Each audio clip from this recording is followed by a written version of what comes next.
अंजनी लाला अरे उड़ले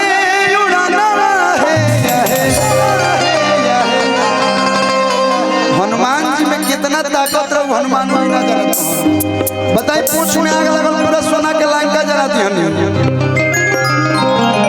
छोट वाली तो माई से कहनी कि रे माई हमरा भूख लागल बा माई कहली जो और लाल फल लोग तो करके खा ले हनुमान जी आओ देखन न ताओ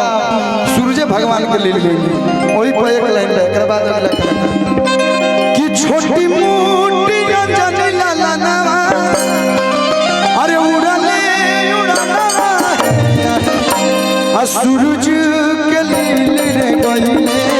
बुझला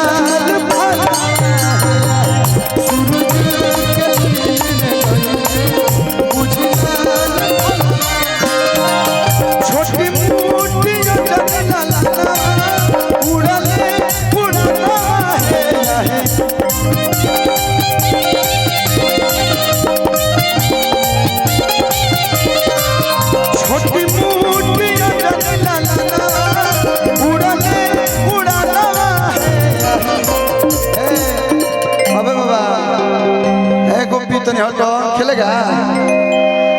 खेलेगा फ्री फायर खेलेगा कलावत तक खेलेगा फ्री फायर अन्नपूर्णा फिल्म से आओ ये जान फ्री फायर खेला लेकिन भैया कि छोटे वीर हनुमान अंजनी मां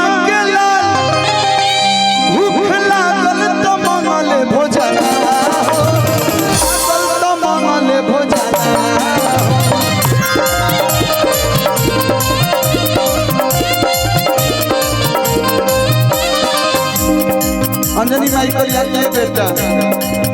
बेटा वीर हनुमान माई की हली ज्ञान जग खाला न बगिया से भलवा हो खाला न बगिया से भलवा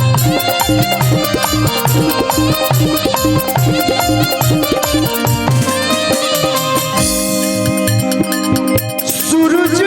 के लील रे गईले हनुमान जी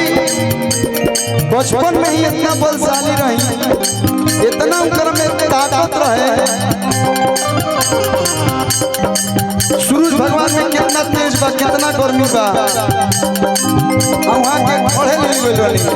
बाप रे बाप दुनिया में अहंकार मच गई हाहाकार मच गई क्या ही क्या भई हर जगह अंधार हो गई सूरज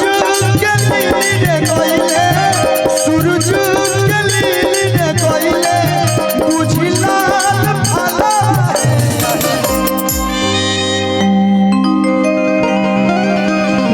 हमरा और बिहारी चाचा की तरफ से बाबा की तरफ से बहुत सारा प्यार ये प्यार आजीवन से मिलत रहो या आशीर्वाद से मिलत रहो कि छोटी मोटी अंजनी लाला ना अरे कि उड़ले उड़ाना आज लोग स्पाइडरमैन आवता सुपरमैन आवता ओ घरी के हनुमान वही थे सब मैन मिला के रहले कि छोटी